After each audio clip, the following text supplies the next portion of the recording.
welcome guys, how are you? आजको ट्युटोरियलमा चाहिँ म Bootstrap 4.4 जुन अहिलेको लेटेस्ट भर्जन जुन छ त्यसलाई कसरी इन्स्टल गर्छौं तपाईहरुको वेब एप्लिकेसनमा कसरी इन्टिग्रेट गर्छौं भनेर म फुल गाइड लिएर आइसकेको छु र सुरु गरौँ है त। फर्स्ट हाम्रो Bootstrap 4 फुल इन्स्टलेसन गाइडको लागि हामी कहाँ जानुपर्छ भन्दाखेरि फर्स्ट getbootstrap.com नामको एउटा वेबसाइटमा जानुपर्छ। यसको लिंक मैले डिस्क्रिप्सनमा दिइराखेकै छु, प्लिज चेक इट आउट। र म यो जुन bootstrap.com getbootstrap.com छ त्यसमा भित्र गइसकेपछि मेरोमा यस्तो आउँछ, प्रिभ्यू आउँछ हैन। अनि यो प्रिभ्यूमा हामीले के शेयर गर्नुपर्छ भन्दाखेरि जुन यो हाम्रो भर्जन छ, भर्जन चाहिँ 4.4 होस्। हाम्रो लेटेस्ट भर्जनमा ट्राई गरिरहेका छौं, त्यही भएर 4.4 होस्। तपाई यदि अर्को पुरानो भर्जनमा ट्राई गर्न चाहनुहुन्छ भने यता सेलेक्ट गर्न सक्नुहुन्छ। तपाईले 3.41, 4.0, 4.2, 4.3 सम्म पनि सेलेक्ट गर्न सक्नुहुन्छ।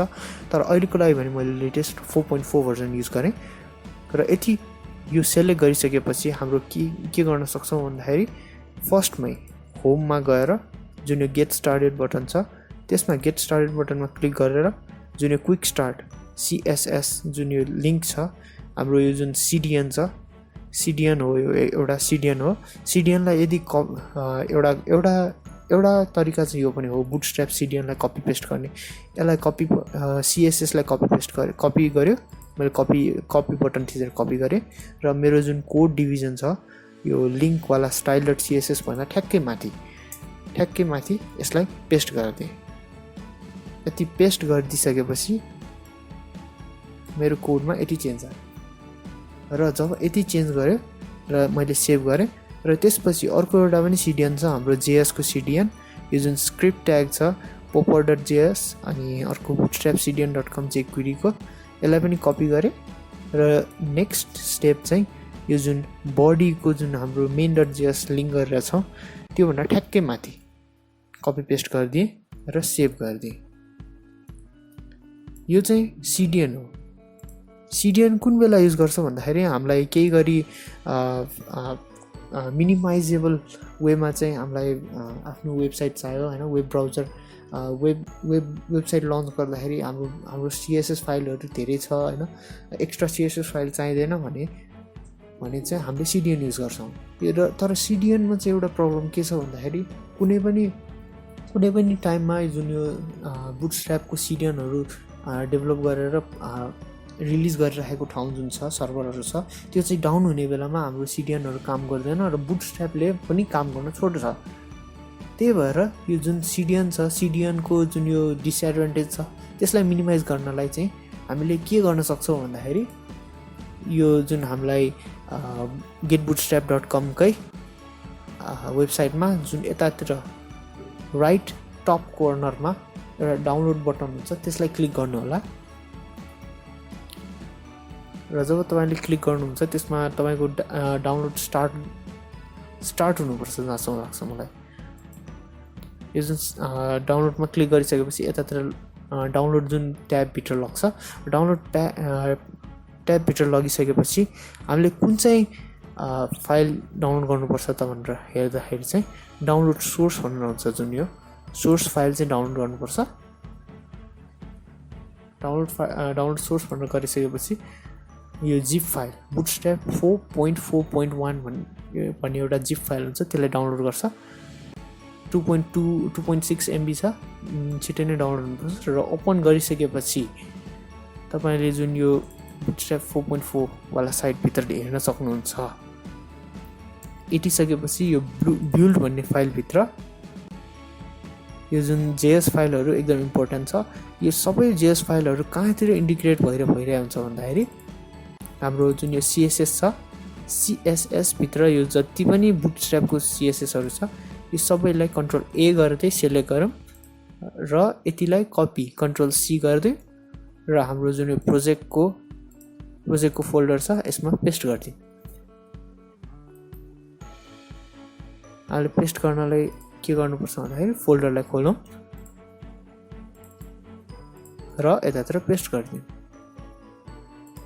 अर्को एउटा कुरा चाहिँ के हुन सक्छ भन्दाखेरि बेटर एउटा फोल्डरै बनाऊ, छुट्टै फोल्डर बनाऊ, यसको लागि CSS भनेर फोल्डर बनाऊ र हामीले जति पनि अघि नै पेस्ट गरेका छौँ यहाँदेखि यहाँसम्म सबै मुभ गरिदिउँ CSS भन्ने फोल्डरभित्र। र यति गरिसकेपछि हामीले के गर्न सक्छौँ भन्दाखेरि यो जुन